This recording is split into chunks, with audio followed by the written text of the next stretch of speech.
Hola, ¿qué tal? Soy su amiga Jimena Dos Santos y recuerden que hoy es miércoles de Transicionando. Espero que hayan estado muy bien, que toda esta semana haya sido bastante productiva y que se la hayan pasado sensacional. Pues bueno, el tema de ahora es la prostitución o como ya se denomina el día de hoy, trabajo sexual.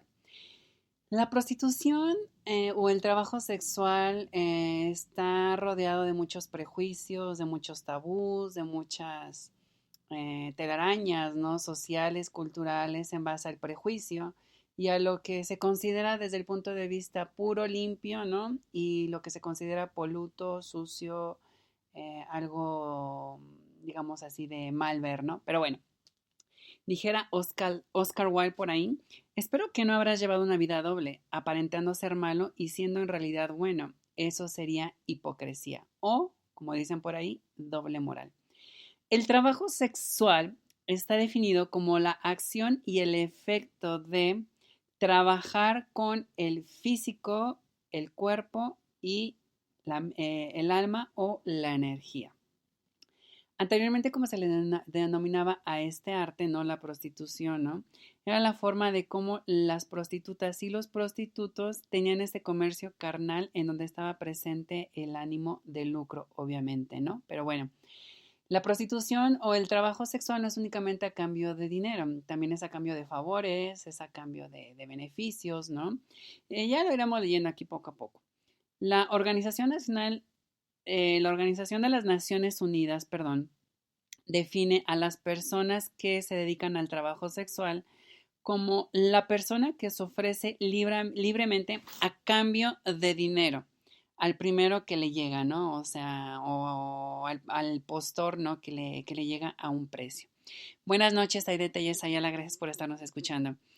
Eh, Cuando esta persona se dedica al trabajo sexual, supuestamente es porque no tiene algún otro modo de existencia y lo realiza de manera cotidiana, sin prestaciones, sin beneficios sociales, etcétera, etcétera, etcétera.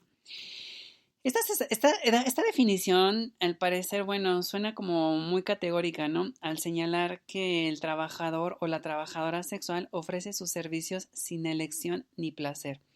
Pero en realidad, ¿quién podrá asegurar eso, no? ¿Quién podrá asegurar que el trabajador o trabajadora sexual no obtiene placer del ejercicio de su profesión? Esto sería como generalizar y valorar de manera absoluta, ¿no? Todo el contexto que lleva a la prostitución. Pero bueno, el trabajo sexual. Consideramos que en situaciones particulares probablemente los trabajadores o las trabajadoras sexuales no tendrían capacidad de elección, o sea, no se pueden dar el lujo de elegir a sus clientes, ¿no? Pues por la cuestión de que están buscando un beneficio económico, ¿no? Vaya, o sea, mientras tengan dinero no importa, ¿no? Sin embargo, la ONU también afirma que la persona que se dedica al trabajo sexual también pueden llegar a realizar otro trabajo alternativo. Esto es que el trabajo sexual para ellos no es exclusivo, no es su única entrada, ¿no? Aunque hay personas para las cuales sí lo es.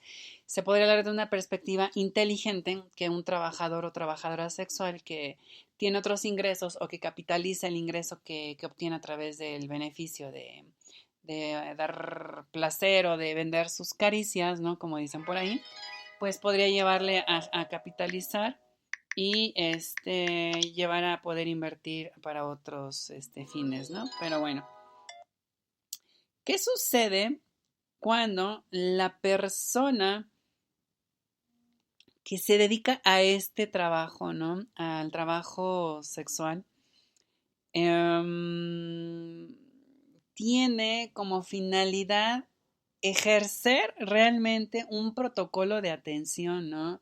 Para sus clientes, para sus clientas, ¿no? Dependiendo de cuál sea su orientación sexual o su mercado de clientela. Buenas noches, Ángel Héctor Pérez Pérez, bienvenido al programa. Porque también hay personas, ¿no? Que se puede decir que se dedican al trabajo sexual sin un protocolo únicamente por tener dinero y si su cliente se la pasó bien, si su cliente sintió, ¿no? Un buen servicio o el cliente se fue con un buen sabor de boca, ¿no? Sobre el servicio, pues también sucede esto, ¿no? Pero bueno, El trabajo sexual es una forma organizada de comercio sexual extraconyugal menospreciada y al mismo tiempo tolerada por la sociedad. O sea, al parecer está mal visto por ciertos espectros, pero por otros tantos es aceptada, ¿no? Es como un pequeño desfogue. Ha sido una actividad histórica y organizada, ¿no? Implicando esto que en su surgimiento corresponde al nacimiento de las clases sociales, la familia monogámica y a los valores mercantiles en las relaciones humanas.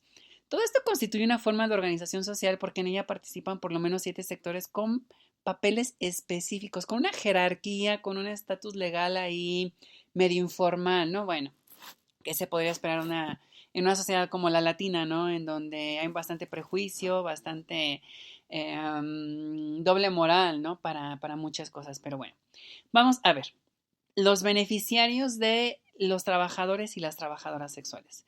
Es el grupo de los empresarios de hoteles, centros nocturnos, bares, agencias publicitarias y turísticas, locales relacionados con exhibiciones de películas o la distribución y consumo de licores u otras drogas. Los clientes. Estos pueden ser individuales, ¿no? O asociados, como en el caso de la milicia, ¿no? Los grupos de la milicia, del ejército, ¿no? Al alquilar trabajadores o trabajadoras sexuales dependiendo de su orientación sexual para distraer a los soldados o cuando alguna empresa efectúa el contrato para cubrir tiempos libres en reuniones y congresos.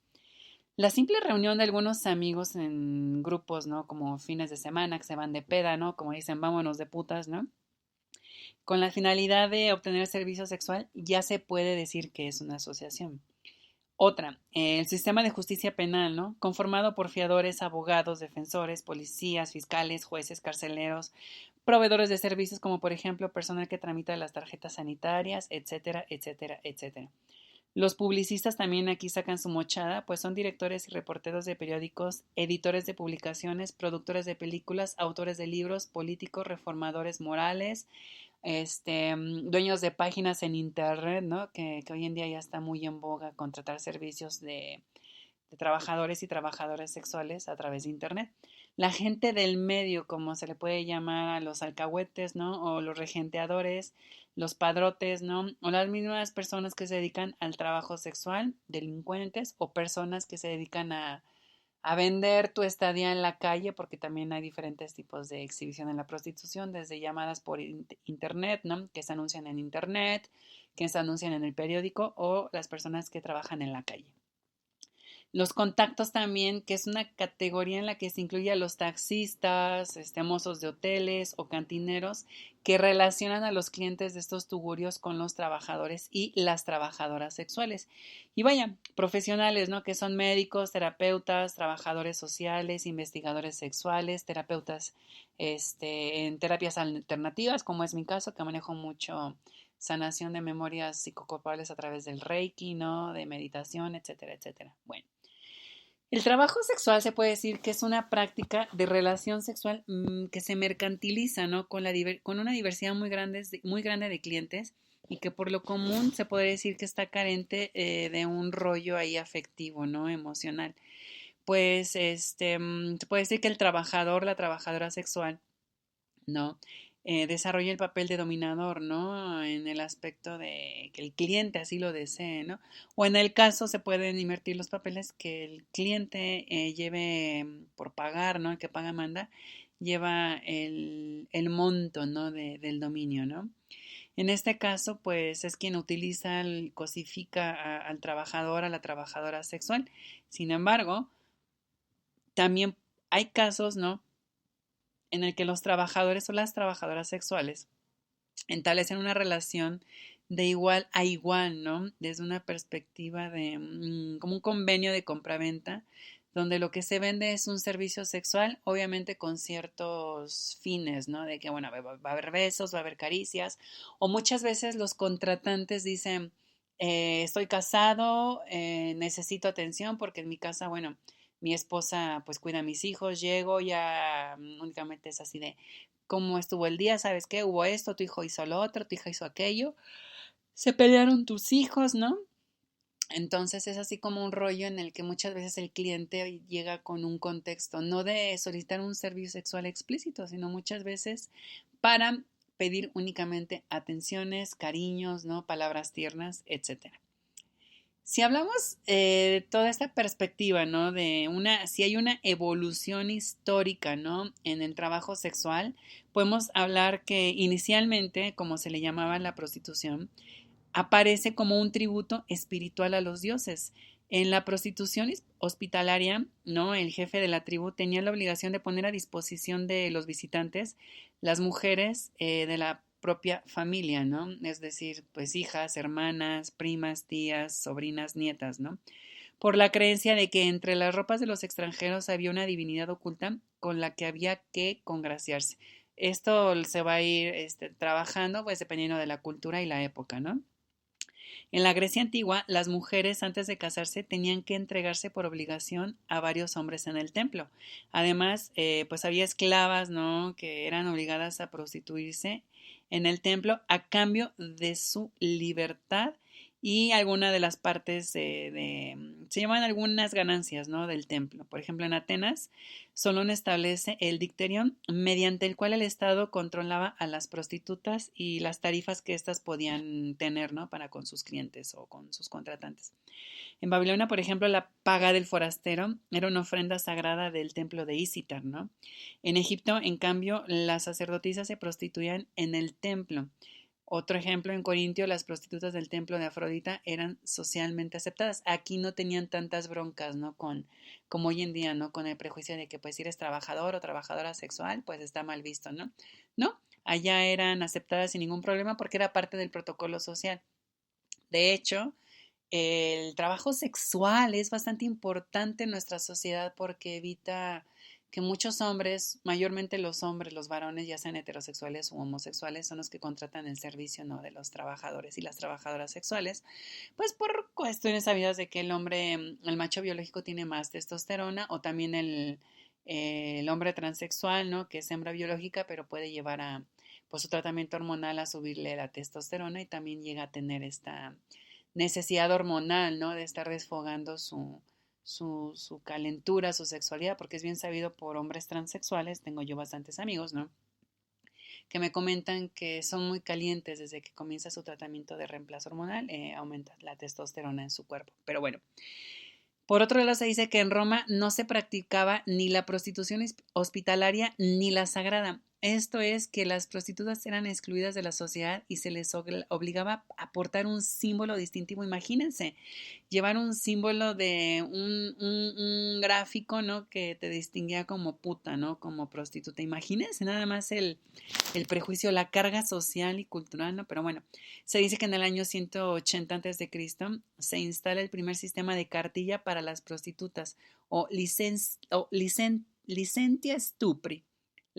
Por ejemplo, se me decía que había diferentes tipos de prostitutas en aquel tiempo. Por ejemplo, las lupa, ¿no? Eran mujeres que se encontraban en los bosques, en las afueras de las ciudades, ¿no? De las organizaciones eh, sociales de aquel entonces, ¿no? Se encontraban en los bosques y se decía que llamaban a sus clientes aullando, ¿no? Les hacían au, au, au, au, au, au. Ya llegaban los clientes, se ubicaban en el aullido, ¿no?